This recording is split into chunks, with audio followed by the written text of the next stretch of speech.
بسم اللہ الرحمن الرحیم۔ السلام علیکم دوستو، کیسے ہیں آپ سب لوگ؟ امید کرتا ہوں کہ آپ خیریت سے ہوں گے۔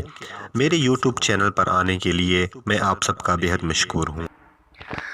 جیسا کہ آپ سب لوگ جانتے ہیں، رمضان شریف کی آمد ہے۔ آج ہم رمضان المبارک کے کچھ اہم کام کے بارے میں ڈسکس کریں گے۔ کچھ اہم کام ہیں جو کہ بہت ہی ضروری ہیں۔ سب سے پہلی بات، پہلا کام جو کرنا ہے، پورے ذوق و شوق سے روزے اور تراویح کا اہتمام کرنا ہے۔ ان عبادات کا حکم ہمارے فائدے کے لیے دیا گیا ہے تاکہ ہم رحمت خداوندی کے خزینوں میں حصہ پا سکیں۔ یہ عبادات مشرق نہ کی جائیں تو مبارک اوقات غفلت میں گزر جاتے ہیں۔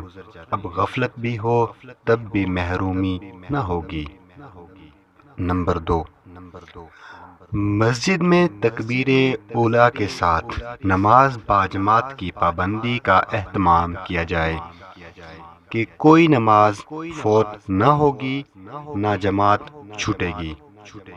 نمبر 3، کلمہ طیبہ کے ذکر، درود شریف اور توبہ استغفار کی کثرت کی جائے۔ نمبر 4، تلاوت قرآن پاک کا خصوصی اہتمام، نوافل میں بھی اور دیکھ کر بھی۔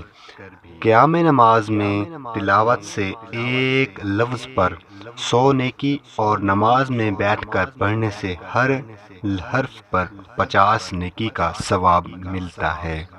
نمبر 5، روزے کا ایک مقصد حصول تقویٰ ہے۔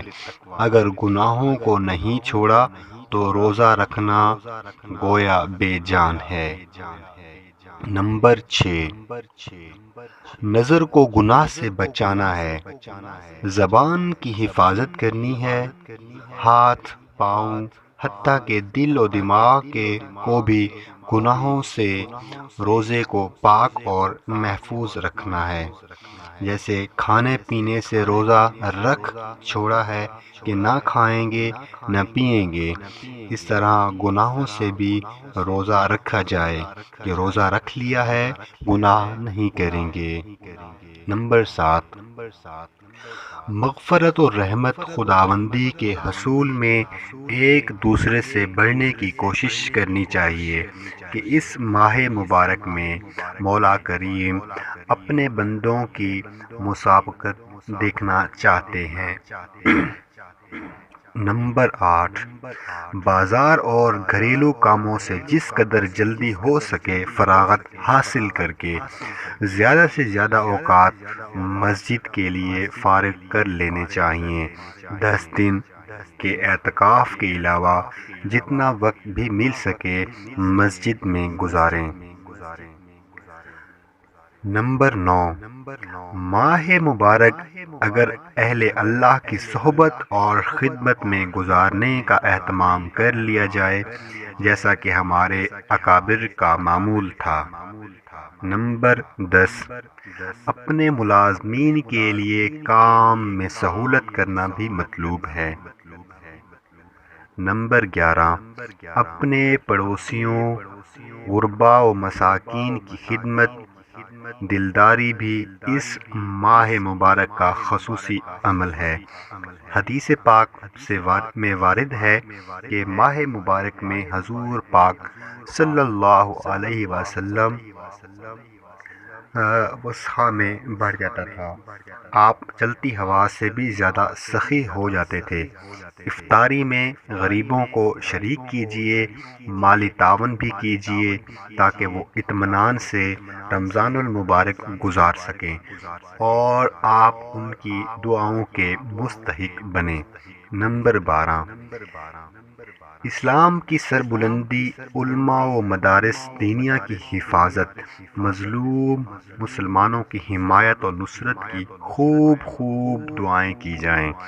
رمضان المبارک کے فضائل اور اس کے حقوق اور اعمال کی طرف متوجہ کرنے کے لیے ہمیشہ اولیاء کرام اور مشائخ عظائم نے اپنے نورانی مواعظ سے لوگوں کو خواب غفلت سے بیدار کرنے کی کوشش کی ہے۔